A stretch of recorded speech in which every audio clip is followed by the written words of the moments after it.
Cordial saludo, maestro Ley Martín, y feliz cumpleaños, maestro. Un agradecimiento especial para nuestros colaboradores, don Luis Enrique Ríos en Barranquilla y don Ricardo Bedoya en Bogotá. Agradecimiento también por sus enseñanzas al profesor Antonio José Arias Betancur, enseñanza sobre el manejo del idioma. Yo llevo más de 40 años entrevistando personas, 47 para ser exactos. Y a mí me apasiona escuchar a las personas. Por eso yo cuento que en mi vida social, yo voy a una reunión, me siento por allá en un rincón y me pongo a escuchar a las personas. Y si esa reunión dura 4 horas o 5 o 6, es posible que yo no hable en todas las 6 horas o que hable 5 minutos o 10 minutos. Y sin embargo soy muy cortés y contesto lo que me pregunten, pero a mí realmente lo que me apasiona de la vida es escuchar, porque cuando uno habla repite cosas que ya sabe, en cambio cuando escucha aprende cosas nuevas. Y escuchando, estoy haciendo unos podcasts, unas grabaciones que se están subiendo a internet a través de una plataforma que se llama Anchor. Y dentro de estos entrevistados tuve a Daniel Montes Toro de la Fundación Universitaria Uniagraria, decano de la Facultad de Ingeniería. Concéntrese en lo que digan las personas, a ver qué les aprende. Tome lo que le sirva y deje lo demás. Veamos algunas enseñanzas de este personaje, Daniel Montes Toro, Fundación Universitaria Uniagraria. Bueno, y un elemento muy importante que menciona usted, Daniel, tiene que ver con el tema de escuchar. Este es un programa que acompaña al oyente, que orienta al oyente, pero que hace algo que para mí la radio tiene que hacer, que es enseñar al oyente. Entonces, lo que nos saca de la monotonía de la reflexión, entonces ahí en estas conversaciones vamos acompañando a las personas, pero les vamos dejando una enseñanza, porque yo considero que, en mi opinión, no es muy bueno que una persona escuche un programa de 2 horas o de 3 horas, un programa radial, y que ese programa no le deje ninguna enseñanza. Cumplió unas misiones, acompañó, orientó, distrae, que eso es lo que hace la radio, pero si adicionalmente enseña, eso realmente es maravilloso. Entonces, a propósito de algo que usted menciona, que es el tema de escuchar, ¿qué es un estadista? Un estadista es una persona que escucha y que después toma sus propias conclusiones. Hubo un presidente norteamericano, no recuerdo cuál fue, pero sí recuerdo la historia, que tenía un balón sobre el escritorio, un balón. Y ese balón tenía una leyenda. La leyenda era: el balón para aquí. Es decir, ustedes son los asesores, hablen, discutan, estudien, vengan acá con toda la información, pero recuerden que el balón para aquí. Es decir, aquí la decisión la tomo yo. Entonces, ¿cómo es de importante ese tema de escuchar? Porque es que escuchando es que se aprende. Ahora, escuchar no es fácil. Para escuchar hay que hacer un esfuerzo consciente hasta que escuchar se convierte en un hábito, pero es uno de los más importantes hábitos. Es uno de los más importantes hábitos, como es el hábito de leer. Justamente, yo creo que, y siendo un poco reduccionista, parte de la problemática del mundo en cualquier ámbito de la vida del ser humano está justamente en las dificultades que tenemos en la comunicación. Qué cosa tan paradójica, por lo menos, que con los avances de la tecnología, todo esto que tenemos, realidades virtuales, el Internet, las cosas, realidad aumentada, pero cada vez somos más solos los seres humanos. Eso es, por lo menos a mi modo de ver, es una ironía. Y desde el punto de vista de la educación, pues ni más faltaba que ahí tenemos un reto y posiblemente un señalamiento.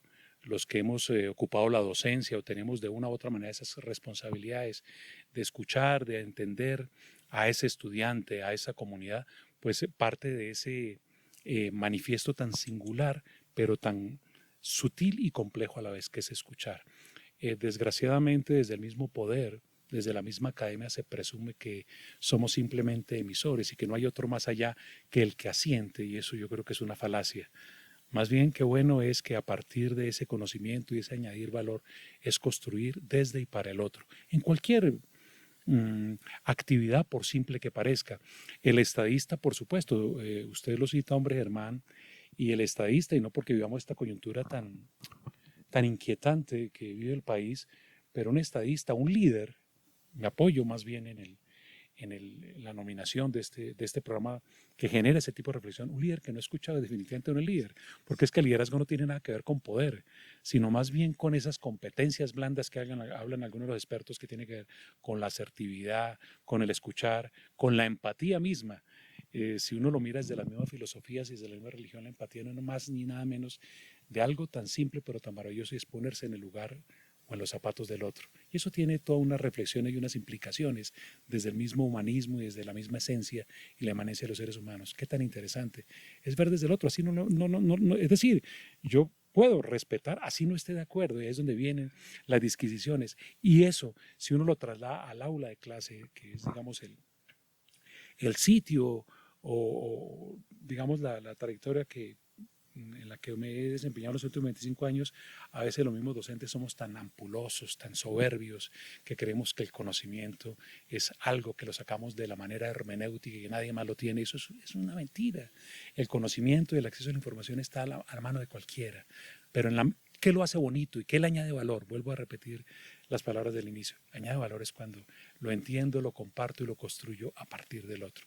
Entonces, reflexiones, ¿qué es un líder? Pues al fin de cuentas, un líder es una persona inicialmente que debe saber escuchar, que debe jalonar al otro, que lo debe inducir, que lo debe inspirar, para que esa persona se suelte y desde sus propias realidades construyamos entre todos algo mejor, y en este caso un mejor país. Esa es la apuesta. Nos duele mucho el país, nos duele mucho la academia, los dolores de estos muchachos que llegan a las universidades muchas veces desvalidos emocionalmente, porque no es únicamente la precariedad económica o material, sino posiblemente una más difícil a veces de entender, que es ese tipo de vacíos, de silencios y de falta de acompañamiento. Entonces ahí está el líder, y el líder no tiene nada que ver con el poder. El líder es esa persona que tiene esa sensibilidad, no meliflua, pero una sensibilidad sí que le da esa capacidad de entender al otro. Creo que ahí hay una parte bien interesante de entender el liderazgo desde esos matices del hoy, del siglo XXI, hermano. Sí. Ahora, una cosa es un jefe y otra cosa distinta es un líder. Porque, por ejemplo, el jefe puede ser designado por alguien.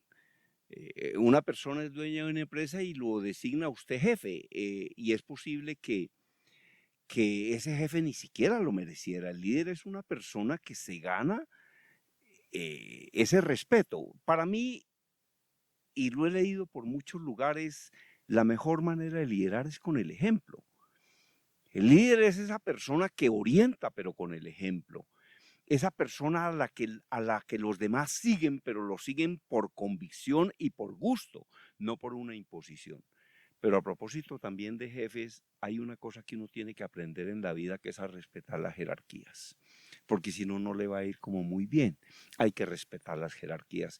Y en una empresa, o usted respeta la jerarquía o no le va a ir bien, porque es que lo que pasa es que mi jefe está totalmente equivocado y a mí me parece que vamos por donde no es, pero perdóname, ese señor es el jefe y pues él tendrá que responder por ese resultado. Pero ahora alguien me decía a mí que lo ideal no es formar seguidores, sino más líderes. Sí, el líder definitivamente tiene que ser una persona que tenga ascendencia. Y apelando un poco a los griegos, en la retórica de Gorgias y Aristóteles, decían, oiga, mire, para que el discurso funcione, ¿cierto? Debe tener tres componentes insustanciales aparentemente, pero que todos convergen en una sola realidad: el etos, el patos y el logos. Entonces yo puedo ser muy simpático y sin embargo no me la creen. O puedo tener una muy buena argumentación y sin embargo no me la creen porque encarno otra cosa totalmente disonante frente a lo que reflejo, a la imagen que yo proyecto. Entonces, ¿qué tan importante es el etos en términos no tanto de un principio moralista per se, sino más bien desde el punto que usted anota, que me la crean? Es decir, mire, esa fuente, ese tipo es admirable por esto. Ese tipo, oiga, qué bueno. Así tenga uno todas las flaquezas, como es natural el ser humano. Pero es que hoy, y justamente yo quiero recabar sobre ello, hoy son más importantes las competencias blandas. Es decir, esas que lo hacen a uno ser humano. Y ese ser humano, esas competencias no se adquieren fácilmente, porque tienen mucho que ver con el relacionamiento con los demás, inspirar a los demás, crear a los demás. Un viejo aforismo dice que uno cuando tiene personas a cargo, si uno no les enseña nada diario, uno perdió el año. Y sin que uno sea un héroe. ¿Será necesario querer a las personas para liderar? Sí, la cuestión es que ese querer o la parte emocional a veces se traslapa un tanto en posturas que buscan la simpatía o el populismo y no necesariamente esa ascendencia sobre lo que yo soy. Entonces, en ese sentido, yo creo que pues al fin de cuentas un principio sociológico está en la aceptación del otro.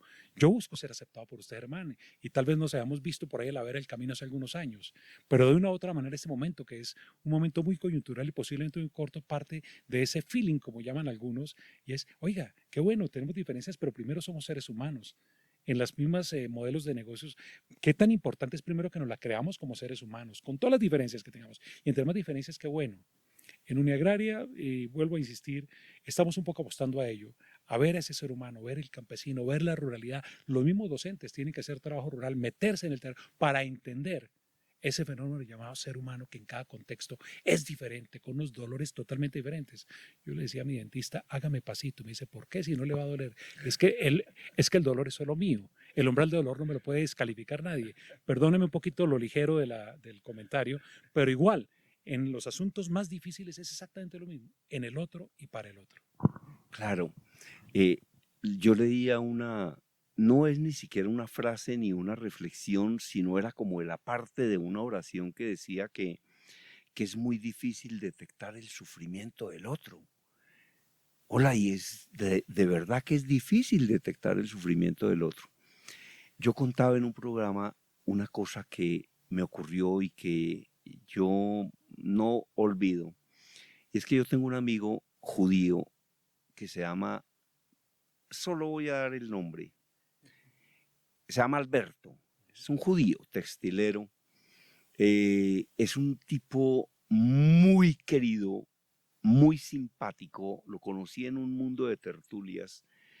Un tipo muy inteligente, muy hábil en los negocios, que un día me dijo, Germán, yo nunca me he leído un libro ni me lo voy a leer. Sí, aceptaba todo, eh, pero era un tipo muy simpático y hacía unas cosas, un tipo como, por ejemplo, hacía cosas como esta. Yo un día contaba esto al aire, el tipo, por ejemplo, se disfrazaba de piloto y se iba para el aeropuerto El Dorado. Él iba y compraba toda la pinta del piloto, pero la pinta que era. Y entonces él comenzaba a caminar por el aeropuerto El Dorado, iba de un lado para el otro y para el otro vestido de piloto. Y yo le decía, ¿usted por qué hace eso? Decía, porque es que yo no tengo personalidad. Entonces yo cojo personalidades de otros. un, un loco, eh, un loco impresionante. Ahora lo decía como tomando el pelo, ¿no? Es que yo no tengo personalidad, yo cojo las personalidades de otros. Y me decía, ahora yo también incluso soy un poco mentiroso y a veces no me gusta eso. Le decía, porque, por ejemplo, alguien me dice, ¿qué hizo el fin de semana? Yo le digo, me fui para Girardot y realmente, y yo le decía, ¿y qué hizo realmente? Dijo, no, fue para Melgar. No, es decir, eso era al lado una cosa de la otra. Y yo, pero era un tipo bueno. ¿Cómo le parece que un día, dentro de esas tertulias en las que participábamos, había un señor que medía, yo calculo que como 1,85, flaco, se llamaba Charlie, y entonces un día llegó Charlie con Alberto, y entonces Charlie entró a una reunión y yo me quedé con Alberto, le dije, hola, ¿de dónde vienen? Dijo, vengo de darle de comer a Charlie. Entonces le dije, pero ¿cómo así que darle de comer? Dijo, yo me di cuenta que el tipo tenía hambre. Lo llevé a una panadería que hay por aquí cerca. Le compré 2 croissants grandes y un jugo. Y dijo, se comió cada croissant de 2 mordiscos. Cada croissant. Y entonces, si a mí me muestran a esa, es decir, yo no hubiera notado que esa persona tenía hambre, pero este sí lo nota y va y se lo lleva a comer. Entonces es un poco como complicado detectar el sufrimiento de las personas, ¿no? Que a veces detectar el sufrimiento de las personas tiene mucho que ver con esa sensibilidad que debe tener cualquier líder, que es esa capacidad que no se logra en ninguna escuela ni en ninguna universidad, y es poder leer al otro. Y leerlo tiene que ver, vuelvo a insistir, con un tema de empatía. El hecho de darle 2 croissants no es el hecho material, sino es entender que hay un hambre, y es un hambre física, que es posiblemente más soluble que otras hambres emocionales, hambres de afecto y demás, que son casi que pasan imperceptibles. La otra es hambre posiblemente, es mucho más evidente, mucho más tangible. Pero indistintamente cualesquiera las manifestaciones, todos esos matices infinitos del sufrimiento del ser humano, un líder tiene que ser capaz de eso, de detectarlos, no para dar soluciones, pero sí para entender al otro, entenderlo en sus intenciones. Hay una cosa maravillosa, hay un libro que es posiblemente de comienzos del siglo pasado de un psiquiatra mexicano que habla de los 4 gigantes del alma, y parte de la teoría de él decía por qué la gente actúa o delinque incluso desde la psiquiatría, desde la conducta humana. Y esta persona hizo un libro bien interesante que inclusive lo utilizaron en medicina forense un tiempo, y era: la gente actúa por la ira, por el amor, por el deber y por el temor. Es un poco Repítamelo, sí. el libro se llama Los 4 gigantes del alma. Y entonces decía, digamos de una manera muy sucinta, que la gente actúa o delinque incluso por 4 sentimientos o emociones, que son la ira, uno.